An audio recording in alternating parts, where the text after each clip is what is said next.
focused day to you. Welcome to Lead with Intentions, where every single week I, your host, Coach Ambereen, shows up here ready to serve you. It is truly an honor to cross paths with you today, and I want you to know that I appreciate you for taking the time out to prioritize yourself and also giving me the most important commodity, which is your time. Welcome to Spanglish World Network, channels 250 and 251. Please remember to download the Zingo TV app on your respective app stores, iOS, Android, the whole Roku lineup, Amazon Fire, along with the Google Chromecast. You can also download our application on any smart TV 2016 on forward, or you're downloading our app. Please make sure that you leave us a review. Let us know what we're doing well, but also give us some feedback so we can improve your experience. The app is completely free, so go ahead and enjoy it. Today, I have a beautiful and a wonderful and amazing guest on the show for you. This person is somebody who is remarkable and has actually changed the trajectory of my own life since I have met him. His name is Clem Cheng, and he is somebody who I met in my previous employment. The beautiful thing about Clem is that not only is an HR executive, a coach, a philanthropist, he's really dedicated to helping people and organizations do their best. And I have witnessed and seen that from my own two eyes. He's a high energy leader who gets a charge by helping people succeed in a positive impacting while positively impacting their lives and also the lives of their colleagues. Welcome to the show, Clem. Thanks, Ambereen. That was very gracious. I appreciate that. Hey, it's all honesty here. Okay. Well, as we get started, I want to ask you, how are you doing today? I am doing terrific. Thank you. Wonderful. Okay, Clem. So one of the beautiful things I want to ask people that show up here, on the seat next to me is tell us something about you. Who are you? Well, if you mentioned time being our most precious commodity, and I really agree with that. If I thought of my life as a pie chart and kind of divided it up, I think the big slices of the pie would be a little bit of professional work. Um, you mentioned we used to work together. I've made a pivot where I'm now kind of out of the big company environment, doing a little bit of consulting, coaching work, but kind of on a limited basis, intentionally. The second piece would be the nonprofit work I do. As you mentioned, I'm involved in some philanthropy kinds of things, and really my focus there is on people and programs that have to deal with reducing systemic poverty. Maybe we'll talk a little bit about that more. Then the third chunk would be family with my wife and our three kids. They're adults now, but we still love to spend time with them and get out to see them. The fourth piece would be music. I do play in a band, and I suppose we are professionals. We do get paid, but we're very much like a local group. But we have a lot of fun, and we're kind of getting up there in age, but we're still out there. And then the last slice would be really focusing on my health. So Mm. if where you put your time is sort of an indication of who you are, then I think those areas kind of sum it up. Well, I love that. I love the fact that you've kind of given all of us a reason along with what it is that pie slice is talking about. If I were to ask you, from the five things that you mentioned, where do you find the highest level of joy?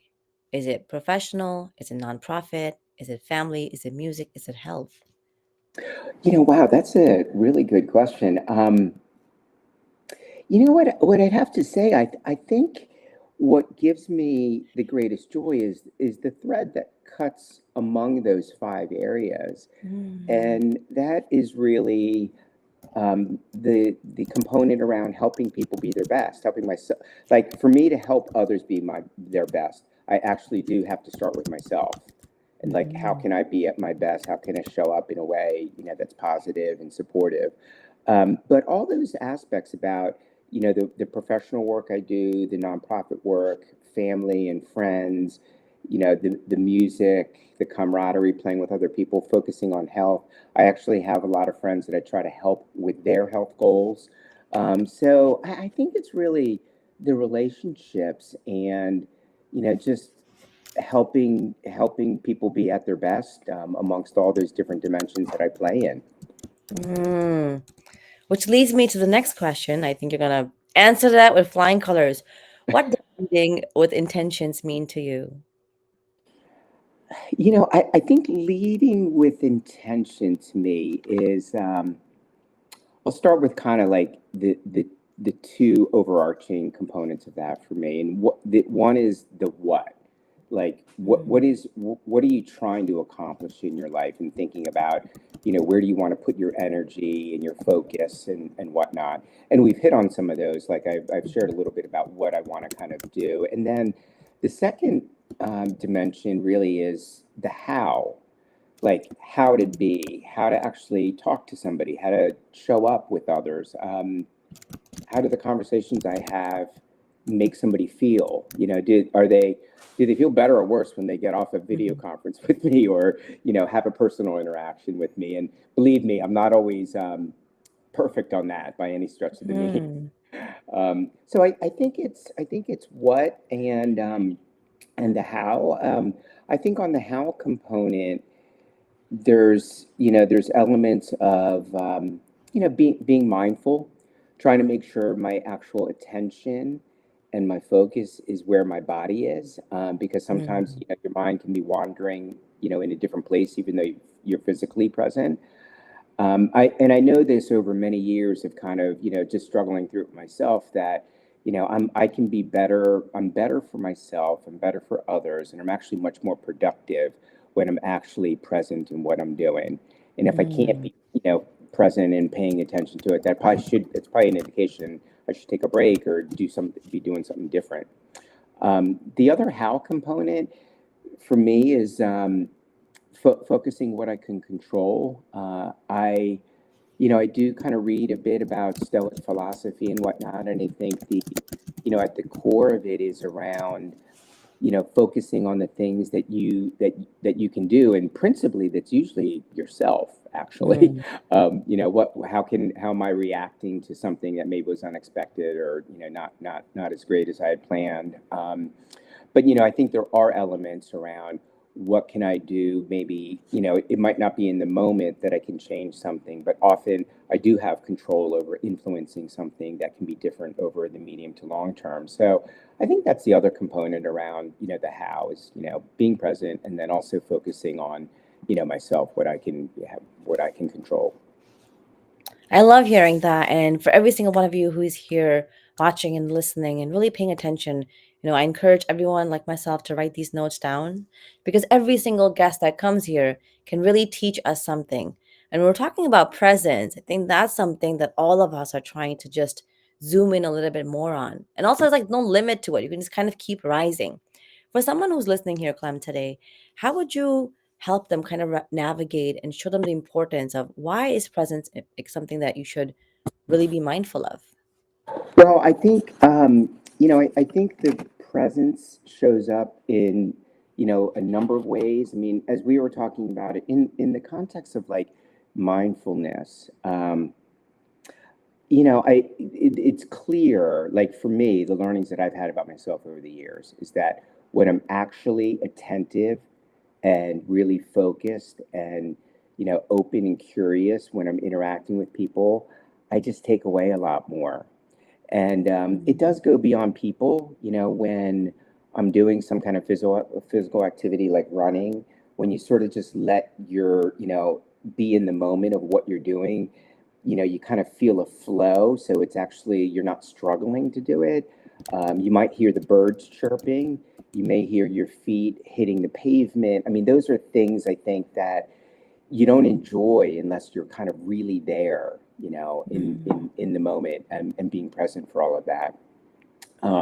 So I think it just helps it's an enabler, like, to really being at your best, because you're sort of able to, pull in all your capabilities and your faculties, that a lot of times I'm not paying attention and whatnot. I'm sort of just going through the motions on something. The other aspect of presence is a little bit different, which is, how are we actually showing up with people? What's our energy that we're giving off? What's the vibe and karma and so forth? And like, so much of communication is around that. It's around body language. It's around energy. It's how you use your voice, as a tool to influence others and things of that sort. It's the facial expressions. I mean, all those sort of things. So I think presence and being present kind of really encompasses a lot of things that just help us be the best that we can be. Yeah. I like to think of presence as being alive. The more Yes. present you are, the more liveliness comes into play, the more experiences you feel like you've had. Um, what do you notice happens, in your life when you don't show up with full presence? Well, I feel like I miss things, just in terms of not being as observant. Like the example I was giving around, like if I'm running, like if I'm just kind of laboring through it and whatnot, I'm not paying attention to the nature all around me that's happening and, is there to be enjoyed. I think with people, it's that's probably the area that I feel like I'm very much a work in progress. When I'm not really paying attention, being focused on understanding what they're conveying, I can get impatient. I Mm. can be too judgmental. I'm not curious enough and open to what somebody's conveying and so forth. And I'm thinking about my point of view as opposed to understanding another person's point of view. And I actually do think that relates to what you see happening a lot in today's world. And social media, I think, has just amplified some of that because we tend to be able to be in our little echo chambers and Mhm. whatnot. So I think if we're all more present, it allows us to be open, curious, and really trying to seek to understand. Mm. And I love that you've said that. I love that you've communicated a sense of presence with a lack of understanding. Because a lot of times we don't look at it that way. We don't look at it like we're being impatient. But if in this moment, all that matters is this conversation, then you can see, okay, well, yeah, nothing else. There's no other agenda item here except for just a dialogue. I was talking to this amazing, I took a tour. I went to Bermuda not too long ago, and the individual who's giving us a tour is a 79-year-old retired man, full of wisdom, full of pizzazz, super confident, and you're just like, you do this for fun? And he says, yeah. So when I meet people who I find have just a sense of, like you said, energy, there's wisdom in that energy. I asked him a question. I said, so what's the most important lesson that life has taught you?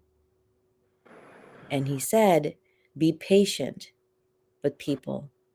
Be patient to understand people. And that's the same thing that you just mentioned, which I think is so brilliant. Now, most of us are living in this world where I think the level of patience has tremendously gone down.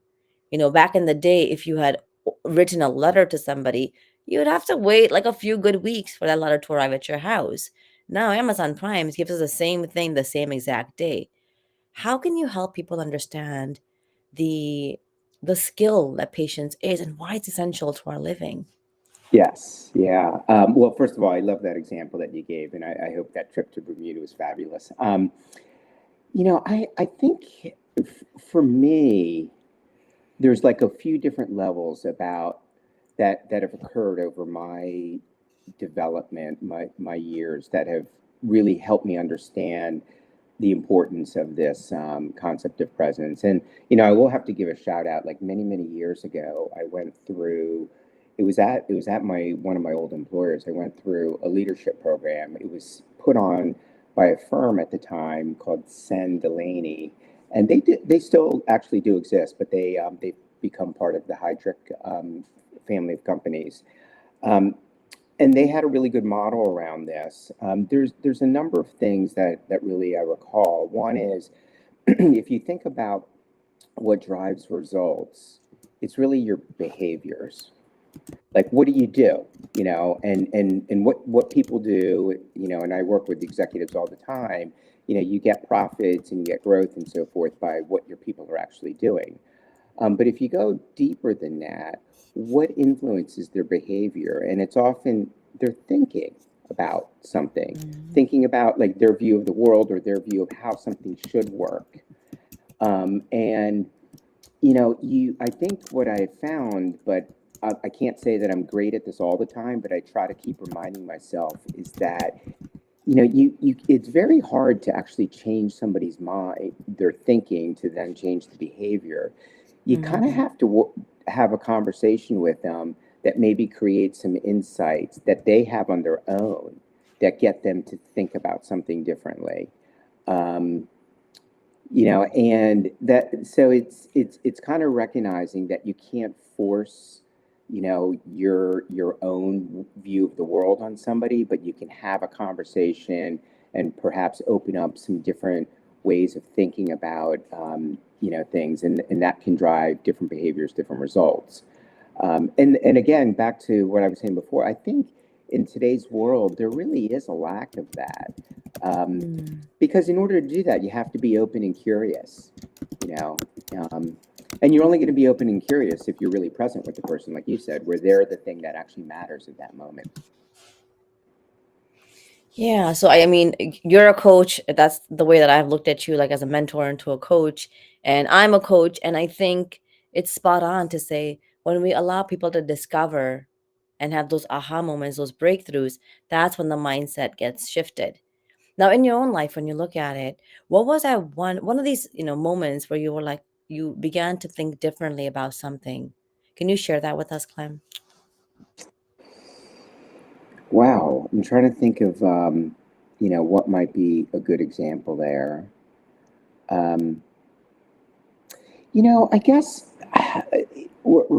a relationship that that I had with this was earlier in my career, probably 15 plus years ago. And I was interacting pretty regularly with somebody that was very senior, more senior than I was. And to be honest, this individual was did not was not very gracious with people, and was rather Mm, harsh, openly critical. I would even say, kind of like to berate people, yeah. in group settings, public settings. And it really bothered me for a while. Um, and it gave me a lot of pause, because this person's reputation was sort of known, and it was sort of Mm-hmm. allowed to just exist because they actually were quite talented. They were very good technically at what they did and everything. um, I really pondered, like, how was I going to handle that? And I guess it was some of the actual training and experiences that I'd gone through with some of the work at Sen Delaney that really got me to think about how can I be fully accountable to this situation. And the answer was I really needed to convey how I felt and the impact on me Mm. with this individual. And this individual wasn't used to people, actually kind of pushing back and having a conversation. I actually worked hard on being, kind of grounded when I went into that conversation, and thought about, how do I actually want to show up there? How do I want that person to feel? What do I want the outcomes to be? And although it was, kind of a really difficult conversation, I think on all fronts, it really completely changed the trajectory of our relationship. Uh, Mm. to the point, actually, we became quite friendly with the people in the last couple, with each other, in the last couple years of our work interaction and so forth. So I think that notion of accountability is sort of the pivot that I've had in my life around what it's always asking myself, what more can I do to help Mm. produce a better situation. It's a little bit like that step philosophy that I mentioned earlier.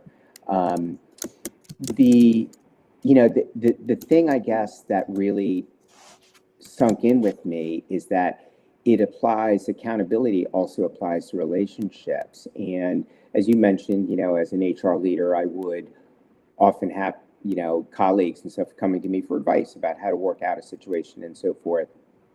Maybe with a colleague, it felt like there was friction or something, and in so many of those cases, the individual had not actually expressed to that individual you know what their behavior was and how it affected them, and and everything. And so I was really trying to empower the individual with kind of some tools and ways of thinking about how to actually improve those situations on their own. And usually it works, you know. Mm. Um, it takes courage, you know, it takes risk. It does take a little bit of skill to have that conversation in an effective and productive way. But those are all things I think almost everybody has the capability of, of doing. Yeah, and I think you took the words right out of my mouth. I was going to say the amount of courage it requires to step into it and say this is a skill, and of course I don't have it, but I can learn to build it. I want to actually pivot back to everybody who's here listening and watching, and I'm super grateful for that. How can you help people step into that courage and have those conversations that are kind of taking away from them being their best, or from them living their best life, of them showing up saying I deserve more and I deserve better? Well, I'll maybe give an example and we can kind of take it from there. Like one of the things as an HR leader over the years, I fortunately, I think, you know, I was able to develop connections and relationships with colleagues at all levels in the organization. You know, obviously, I needed to work with the top teams that I supported to help, you know, support and drive the business. But I really just made it a point the way I did my job was to try to get to know people at all levels, like really, you know. And you know, and sometimes that put me, you know, I would spend time with frontline people and things of that sort. But over the years, I had a lot of people come to me and say, you know, Clem, I trust you, and I think I've got to quit. I can't stand working with this person anymore. And um, what I would try to just have a conversation with them is, okay, so have you talked to this individual that you've been struggling with? And the answer often was yes, but not around what they're doing that really is affecting Mm, me. And then so I'd try to be curious and find out, okay, why, what's prevented you? And then I'd ask them like, well, so it's resulting in you're actually going to leave the company. Do you actually want to leave the company? Do you want to leave your job, everything that you have here? And most of the time the answer was no. But they mm-hmm, had this situation that had gotten so elevated that it was going to drive them away. So the insight that I was trying to create is it feels risky to have a conversation with that individual. But if you look at it, you're going to quit. What's more risky than that? You mm-hmm, know, and so it was trying to help create insights around, you know, sometimes it feels like really tough to have these difficult conversations, these critical conversations. But if you're going to leave the organization anyway, there's actually zero risk because what if mm. that conversation doesn't go well? So what? You're going to leave anyway, right? You Yes. know, so so often it's having this kind of dialogue, Ambreen, around, as you were saying, trying to just, um, I guess, help people have that insight themselves to see for themselves. There is actually some action I can take on my own. You know, all is not lost. There is something I can do, and it's worth it for me to try. Yeah. I think a lot of times when I think about these things with my own kids, in the culture that we grew up, we were not allowed to question, adults or authority at all. Or even someone's like push someone's mindset to say, well, that doesn't sound right. Like, why does mom have to get up every single morning and make breakfast? Can't you make breakfast for her, dad? Like one day, he's like, I don't make breakfast. I'd be like, oh, you Yeah. don't. That doesn't mean you can't, right? Like you Right. just don't. Right. Yeah. Um, Yeah. but here I am. I kind of want to tie this story that you mentioned to us about this individual who was a leader and talented, but I don't think talent can only get you so far. Yet he wasn't a team player. What was it about this dialogue where you began to not only see a shift between you and him, you know, but you began to kind of see what I talk about, the butterfly effect. I love butterflies, and that effect of you taking this risk and challenging yourself to have this conversation while having a plan to kind of see which way you want it to go, and then seeing the goodness of that kind of ripple into all the other team members. What was it in that conversation that you think shifted the mindset, which is something that people have to take their own ownership of? I would attribute it to two things. One is just the mere fact that I was having that kind of conversation with this individual, and they were not used to somebody Mm, holding them accountable. And you know, sometimes when somebody uh, is like that, I don't want to exactly use this word, but I don't have a better one. Like if somebody's a bully, a bullying, is, sometimes that person needs some pushback. And Mm-hmm. in fact, the reason why they might be doing it is because they may be one of those leaders that actually has positive intentions, but they don't they don't like to be around people they perceive weak. And so I think, or they don't respect it, I guess. And I think Mm-hmm. it created a little bit more of a respect thing where, I was somebody willing to have kind of a tough conversation. The second thing I would attribute it to, though, is, just being able to articulate, this is how you operated, and this is how it actually came together to impact me and to make me feel.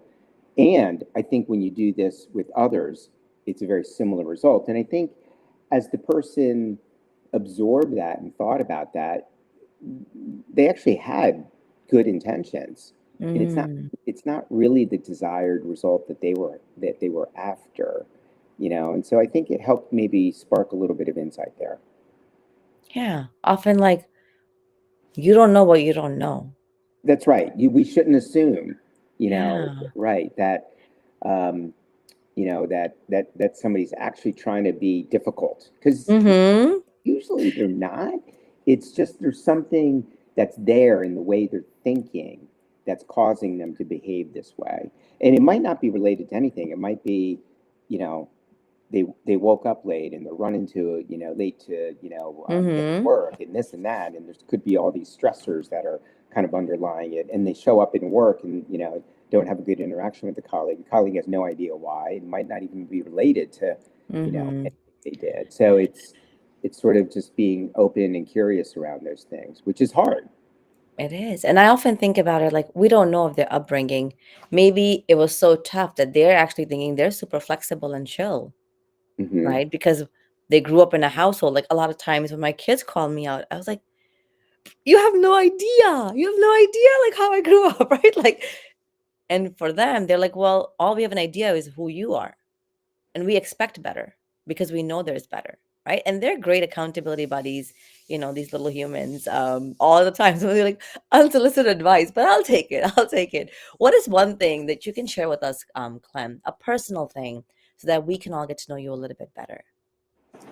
Um, could I share two? Is that okay? You can give me as many as you like. Okay. I guess the first that I would say that kind of peels back the onion on my persona a little bit is that this area around, like, what do I think has fueled my success in Mm, life, professionally, and with family and friends and so forth. And I think it's this thing where I have never ever been the smartest person in the room. um, but I've always been willing to do whatever work I have to do to kind of get stuff done. Um, so I have been willing to work harder than most people. I recognize that model doesn't work for everybody, mm-hmm, but it for me. It was one of the ones that helped really, fuel my success, because I tried to be more prepared for whatever I was doing. I tried to, do the work to actually create a good product, for whatever I was working on. And along with that, I think that drive, I've invested in my learning. I've never been the mm-hmm, smartest person, but I try to be knowledgeable. I try to read a lot. I learn from others. Um, and then I've been willing to take on roles that weren't like glamorous, but it's what mm, the company needed me to do and so forth. So I guess it's that whole area, to use Angela Duckworth's term around grit. yeah. Um, Now, I do think there's a balance on grit where it's for me, it's sort of in my DNA, but grit doesn't mean just putting your head down and grinding away and doing the same darn thing over and over and say it's gonna get better. I think, there's a bigger aspect around it, where, it's having the resilience to kind of work through difficult things. But if Mm-hmm. if what your situation is, isn't great, you should also have the resilience to kind of change it. Yeah. Yeah, I actually look at it like I look at it like tears. So you tolerate something, you become okay with something, you have resilience, but then above resilience, I look at it like tenacity. And I feel like grit is that beautiful dance of saying, yeah, I respect myself enough to say I'm not going to continue with this pattern, this behavior. Yet when I need to just have full vision and make sure that I show up with the best energy, with presence, that's what I'm going to show up. And I think that's something that a lot of us can actually keep, amplifying and doing. I think that's well put, Ambreen. And then the second thing that I wanted to just mention about who I am, I guess it's I mentioned at the beginning, focusing on my health is one of the things that I'm fortunate to be able to have more time to do, and I try to make that in all dimensions. So Mm. certainly nutrition, like trying to eat the right food, eating more real food, whole food, and so forth. I have the time to prepare meals and things of that sort, but also physical fitness, and then mental health, working on that, and I have some practices there. But all of that I share because I've really had some struggles in my life that people can't see by looking at me. Mm. I deal with high cholesterol. I deal with high blood pressure. Right now, I'm dealing with I've had for the last year. I've been dealing with back issues in my lower back. I have an old sports injury in my right knee, so that gives me pain. I Mm. just tweaked my shoulder a month ago. It's like, Oh. I have all these things, but so it's kind of back to don't assume. Like, we all have challenges. Just because you can't see mine doesn't Mm. they're not there. Like, I think everybody has things that they're working on, and you just can't always see it by looking at the person. Well put. I think that's so true. When we look at someone who is, put together, like they have no problems.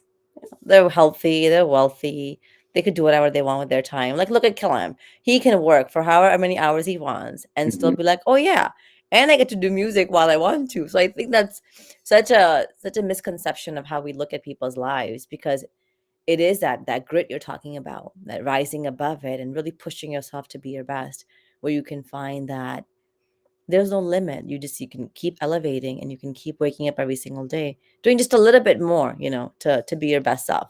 Now I want to dive into one of the most important and the most fun places for me, which is your family. Would you please be open to sharing something about your family dynamics so we can get to know all of you a little bit better? Well, I'd love to, because I've got an amazing family. I'll start with my wife. I've been married, my wife Susan, we've been married 31 years. Um, and she's definitely one of the nicest, most caring people in the world that could exist. She's a good balance for me. Um, she's definitely been the rock that took on an oversized share of parenting while I was working. Mm. I had a demanding job and so forth, and it involved quite a bit of travel and things of that sort. And I'll talk a little bit of my kids. I feel very connected to my kids, but there were times where I worked a lot and was away. Mm-hmm. This worked for us. My wife Susan was also a nurse, and she worked kind of part time, so it allowed her some flexibility and whatnot. Um, Again, the model that the Chang family had isn't necessarily the one that's going to work for everybody. Somebody might not have the luxury. You might be a single parent or something of that sort. But Mm-hmm. I feel fortunate that with the way our situation played out, that this worked great for us. So we have two daughters, and a son. Our son's the youngest. 29. Our daughters are 29, 27, and our son's 22. They're all on a great path, both professionally and with relationships with others. They're adults, obviously, at those ages, so they don't live in the Philly area where Susan and I live. One of them is in New York City, and the other two are in the Midwest. But Mm. we love seeing our kids. We look for excuses to have family get-togethers. It does require getting on planes and things of that sort. But I feel like we do get to see them pretty ample amount of time. Susan and I think we're really aligned on parenting and our approach. Mm.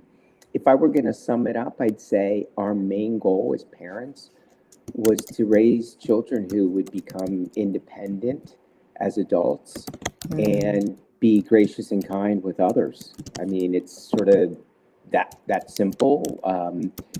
And we feel really fortunate that, from the best we can tell, that our kids are on that track. On both those fronts. They're able to sustain themselves and so forth, and they're really great, good people. One of the things I think that for those younger parents, that I'd like to share, where Susan and I were also aligned, our children all started working very young. So they were Mm. probably 14 when they started their jobs. Our oldest daughter did babysitting, and then she did, like, working in restaurants and so forth when she became of age. Our other daughter um, did a little bit of that, but then worked for, I don't know if they have Rita's Water Ice out in the Chicagoland area, Ambereen, Ah. but it's like a water ice place. And she worked her way up to be a supervisor there and everything when she was a teenager. And my son worked at the local bike shop since he was 14, and he became a pretty good bike mechanic. And so I think just working for, when you're a parent, I think the importance of working is it's a little bit about having them earn some money where they can do some things and learn how to budget and whatnot. But Mm. it's really teaching them, structure. You have to show up on time. You have to be able to take direction from Mm. somebody. You have to be able to also exhibit some independent thinking, because your boss isn't going to tell you what to do every single minute of the day. So you've got to figure out things. So it's all these really important, life skills that, you know, having a job when you're early teaches you, that really serves you well later in life.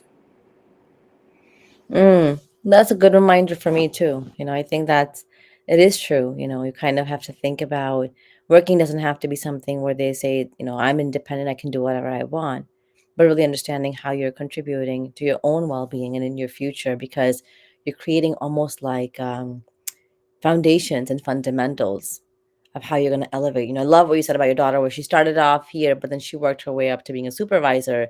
And that already shows that, look, she's already climbing a ladder. Now, you mentioned, and I love the fact that you gave tons of, shout out to your wife, Susan, who I would love to meet one day because I think she is super brilliant. And you said that the both of you were aligned. And alignment, for those of you who don't really know, is basically being in a place where the two of you are kind of uniting in the same pathway to a trajectory. That could be upward, that could be sideways, whatever it is that you need, where you understand the importance of why parenting in this way is so essential to, to raise children who are independent, successful, kind, loving, generous contributors, however you'd want to define your families to be. Now, help us understand, what was it about, the Cheng household, or the way that your family functioned, where you can say, today I look back and I say, wow, we are successful. Well, I think a lot of it was just looking at our situation as life played out and having conversations Mm. about it, right? And if I would love to say the way we lived our life happened because we designed it exactly that way, but I don't think that's actually reality. We had situations, that were opportunistic.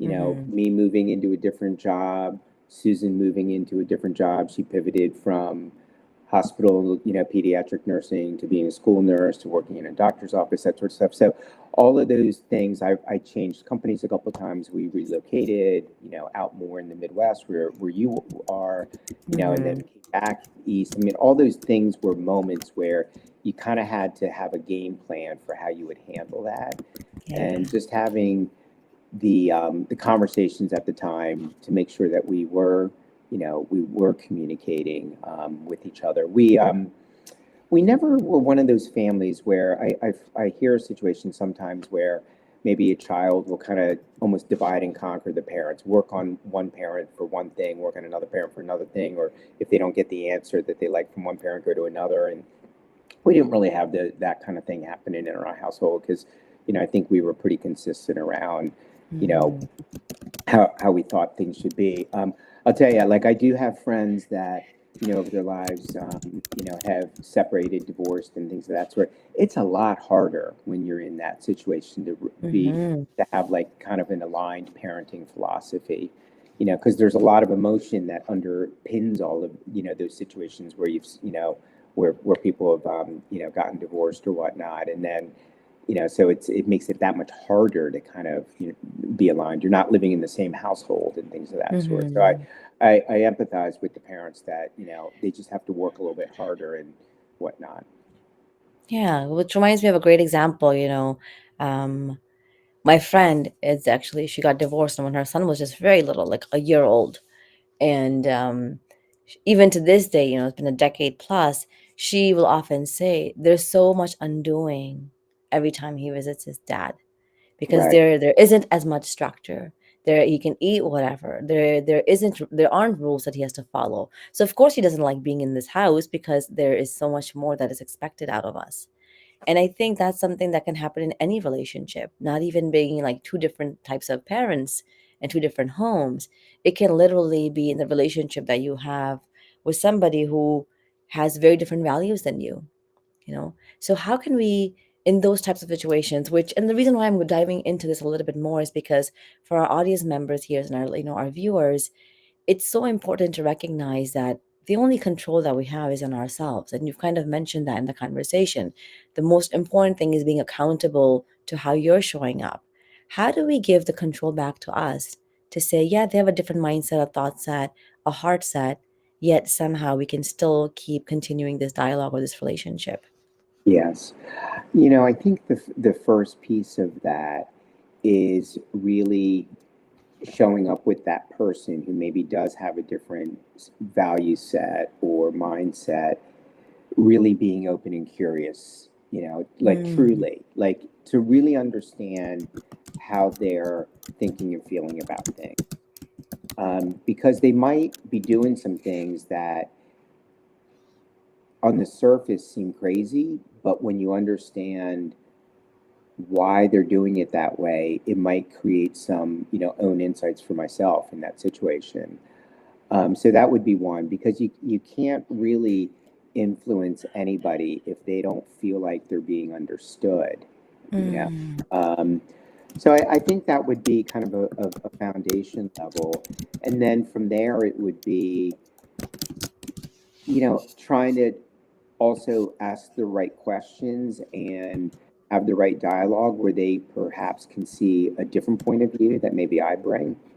Uh, mm, but at the end of the day, none of it's possible. Hopefully not, but it's possible none of that might change anything. And if it doesn't, then I have to kind of accept that it's back to what you just said. Like the only thing I can really change or control is myself. So if I'm not going to be able to get this person to, if I'm not going to be help create insights where this person wants to do something differently, then that might be the case. So then it's like, what is my game plan?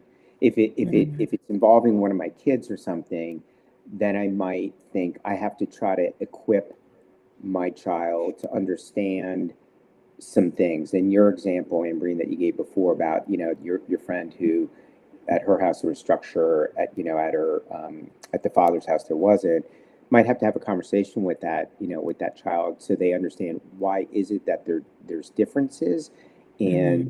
and why this actually situation where they have more structure is hopefully helping them understand why it's better for them, how it's going to help them later. Yeah. And um, I think that's true. I think a lot of things that we're talking about kind of have this beautiful, consistent theme of communication, which seems to be so important. Yet a lot of us don't realize that the communication isn't in the words that you say.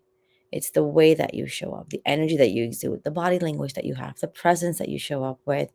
Not only all that, but going back to that intention, right? Being open and curious means we are coming into a dialogue with an intention of saying, yeah, you know what, I could be wrong. I can have a shift, and I might just have to let things be the way that they are. Well, I've loved this conversation so far, Clem, and I could probably talk to you for another 45, 50 minutes. But I want to ask everyone, who is here and really understanding, well, Clem is a pretty cool guy. Like, I would love to get in touch with him. How can someone reach out to you? Well, I think the best way for me is LinkedIn. Definitely, both, just connecting on LinkedIn and also the messaging platform that exists within LinkedIn. I would say this just as a small little piece of advice around LinkedIn is that people are more apt to accept invitations when there's context. So, LinkedIn can be a little wonky. Sometimes you go to invite somebody and for whatever reason, it doesn't allow you to add a customized note or whatever, because maybe the mobile device is different than desktop or whatnot. But always when you can, I always take the time when I'm inviting somebody to connect with the context of like why, where we met, or how I saw them on somewhere, some video or something of that sort. And, you know, if I just get like a random connection, like nowadays with no context, I feel like it's probably spam or, a phishing thing, So I often Mm, don't, most of the times I reject those. yeah, perfect. You say that because that's what I do every single time I have a LinkedIn. I'm like, there's something that provokes me to say, add that person to your connection, and there is context. And I've never had someone say, no, you're right. I'm an influential person. I live a lovely. Right. I'm not going to add you because you Yeah. you made the intention to do something greater. Now, the way we like to end this show is we like to do what is called an intentional wrap up. These are rapid fire questions that I ask you, and I would love for you to answer them in a word or in a sentence. And these are just things that'll allow us to get to know you even a little bit further, Clem. You ready? Okay. Let's All go. right, let's go. What do you want to leave behind for the world? At the macro level, it's really peace. I mean, it's so hard to see everything going on in the world nowadays and not to have that affect you. So I would just love to see a world where people don't have to worry about their day-to-day safety. Yeah. How will you know that you've led an intentional life? I think it's evident in the way people interact with me, or not. Mm. Do people want to be around me? Are they laughing? Do they enjoy time with me? It's all those things. I think.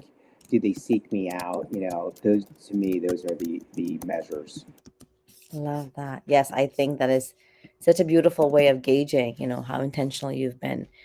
If you could create one law that everyone had to follow, what would that law be? Assume positive intention. Mm. I, I I I haven't Go ahead. met a person actually, Ambereen, that wakes up thinking I'm going to make Clem Chang's life difficult. Mm. That person doesn't exist. Even if they've done something that upsets me, it's probably for a reason that they have that I need to understand. They probably came from a positive standpoint. Yeah, I love that. I actually learned that from one of the great football coaches who says this is one of our rules in our house. We always do API. And I was like, API, assume positive intent, It right? does. Great. Okay. What's one lesson that has made you who you are today? I think seeing both my parents who were immigrants and just how they adapted to the U.S. and what they focused on, raising myself and my brother and sister and whatnot. They were Mm, great role models. Um, for those interested, for AAPI Heritage Month, which was in May, I did a little bit of a LinkedIn posting back about a month ago, and kind of honored my parents or whatever. So if anybody's interested, you can see my LinkedIn post out there. yeah, I'll definitely go and check it out. I think those shout outs to parents are something that most of us don't do enough of, including myself. What is the key, Clem, to a healthy relationship? Well, communication would be the big Mm, piece, as you and I have talked about. But I think if you burrow a little bit deeper there, it's like how to communicate. some of the things that we talked about in Mm. this discussion, being open and curious, assuming positive intention, seeking to understand, all those things. Yeah, it is truly an art, and the more you dive into it, the more you realize that the simplicity of the words and the pauses can truly impact so much of that conversation. Now, um, what's one change that you would want to see in the world? Well, back to what I was saying before, I think, peace and safety. Closer to the US, I feel like I really believe in, like, the concept of our democracy of this country, and it's just doing all the things to support and preserve, our democracy. I love that. Thank you so very much, Clem, for showing up today, for pouring your goodness into us. This show can also be heard on Spanglish World Network. Please check out spanglishworld.ca for all the news and the programmings. As we close today, my prayer is that this show will embark you and I on a path of transformation where we are truly grateful for what we have, we accept the unfoldings of life, and we commit to values and dreams which will allow us to tap into our own greatness. Because I have tawakkul, which basically means faith and belief in all of us. When we unleash our authenticity, we start to live more intentionally. So, English World, watch it, hear it, read it, download it. Most importantly, live into it with intention to better serve you. Thank you so much. Thank you.